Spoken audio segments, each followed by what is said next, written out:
हाथ में संविधान और हजारों की संख्या में लोग और सबसे आगे चलती हुई दिखाई दे रही हैं पश्चिम बंगाल की मुख्यमंत्री ममता बनर्जी। लेकिन क्यों सीएम ममता सड़कों पर उतरी हैं?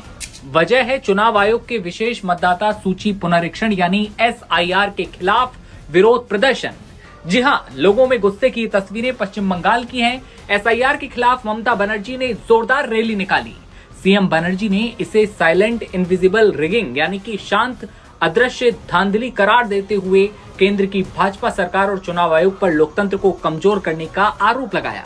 इस रैली में हजारों की संख्या में टीएमसी कार्यकर्ता तिरंगे और पार्टी के झंडे थामे लोकतंत्र बचाओ और बंगाल का वोट बंगाल का हक जैसे नारे लगाते हुए शामिल हुए।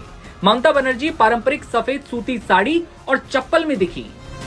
उन्होंने बीच बीच में सड़क किनारे जो लोग खड़े हैं उनका अभिवादन किया, जबकि उनके साथ उनके भतीजे और टीएमसी के राष्ट्रीय महासचिव अभिषेक बनर्जी, वरिष्ठ मंत्री और नेता भी इस मौके पर मौजूद रहे।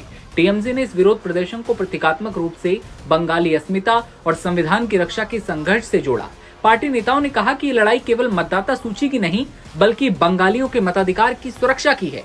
ये विरोध मार्च सुबह डॉक्टर भीमराव अंबेडकर की प्रतिमा पर श्रद्धांजलि अर्पित कर रेड रोड से शुरू हुआ और रविन्द्रनाथ टैगोर के पैतृक घर जोड़सांको ठाकुरबाड़ी पर जाकर समाप्त हुआ।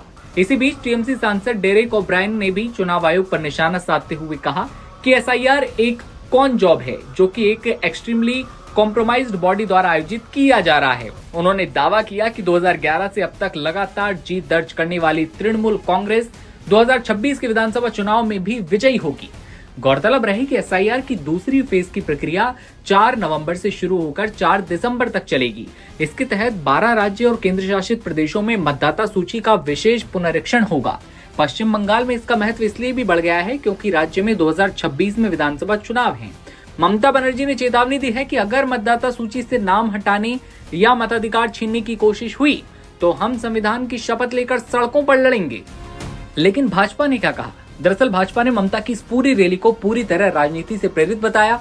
नेता प्रतिपक्ष शुभेंदु अधिकारी ने इसे जमात की रैली बताया और कहा यह भारतीय संविधान की भावना के खिलाफ है। बीजेपी प्रदेश अध्यक्ष समीक भट्टाचार्य ने भी निशाना साधते हुए कहा अगर ममता जी को कोई शिकायत है तो सुप्रीम कोर्ट जाएं। बंगाल में पूरी तरह अराजकता है। राज्य की जनसंख्या में बदलाव लाया जा रहा है। ममता बनर्जी रोहिंग्या को राज्य में बुला रही हैं और उन्हें वोटर लिस्ट में जोड़ना चाहती हैं। ये बवाल अब यहाँ रुकने का नाम नहीं ले रहा। ममता बनर्जी अब सड़कों पर उतर चुकी हैं।